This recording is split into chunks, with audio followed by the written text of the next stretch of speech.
मनोविज्ञान एक बहुत दिलचस्प सच बताता है।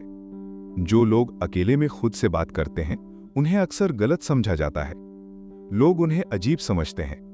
कुछ लोग सोचते हैं कि शायद वो पागल हैं या मानसिक रूप से अस्थिर हैं।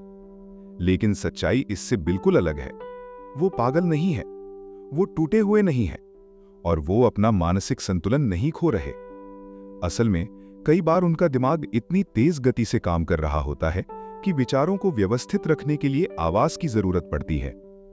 अगर आप खुद से फुसफुसाते हैं, खुद से बहस करते हैं या दिन भर खुद से बातें करते रहते हैं, तो इसके पीछे गहरे मनोवैज्ञानिक कारण हैं। पहला कारण, आपका दिमाग स्पष्टता की मांग करता है।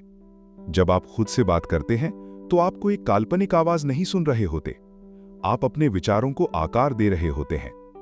रिसर्च बताती है कि जब आप किसी विचार को बोलते हैं तो वो वास्तविक महसूस होने लगता है। आप उसे साफ साफ देख पाते हैं, समझ पाते हैं और उसका विश्लेषण कर पाते हैं। जहां ज्यादातर लोगों के दिमाग में विचार धुंध की तरह तैरते रहते हैं, वहीं आपका दिमाग संरचना चाहता है। आप अपनी आवाज का इस्तेमाल करके अपने विचारों को रूप देते हैं। आप सोच नहीं पा रहे, ऐसा नहीं है। आप इतना गहराई से सोच रहे हैं कि खामोशी उसे संभाल नहीं पा रही। दूसरा कारण, आप अपने फोकस को और तेज बना रहे हैं। जब आप अपनी चाबियां ढूंढते हुए कहते हैं, चाबी कहां है, या फोन फोन, तो आप सिर्फ शब्द नहीं बोल रहे, आप अपने दिमाग को निर्देश दे रहे हैं। मनोविज्ञान इसे स्टिम्युलस अप रेगुलेशन कहता है। जब आप किसी चीज का नाम लेते हैं, आपका दिमाग उसे तेजी से विजुअलाइज करता है।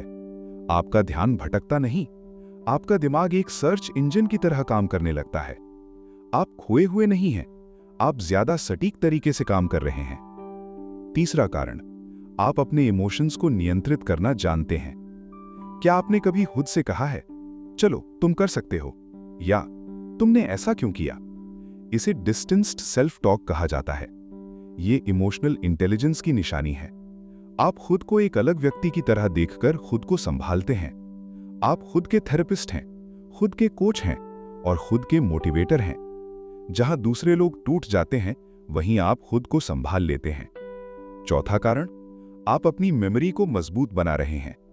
जब आप किसी चीज को बोलते हैं तो आपका दिमाग उसे ज्यादा गहराई से याद रखता है। इसे प्रोडक्शन इफेक्ट कहा जाता है। आप सिर्फ दोहरा नहीं रहे, आप उसे अपने दिमाग में स्थायी बना रहे हैं। आपका दिमाग समझता है ये महत्वपूर्ण है और वो उसे सुरक्षित रखता है। इसलिए अगली बार अगर आप खुद को अकेले में बात करते हुए पकड़ लें तो शर्मिंदा मत होना। इसका मतलब ये नहीं कि आप अजीब हैं। इसका मतलब है आपका दिमाग एक हाई परफॉर्मेंस इंजन है। आपका फोकस तेज है, आपका इमोशनल कंट्रोल मजबूत है और आपकी मेमोरी गहरी है। आप पागल नहीं हैं, आप बस एक अलग स्तर पर काम कर रहे हैं और शायद यही आपकी असली ताकत है।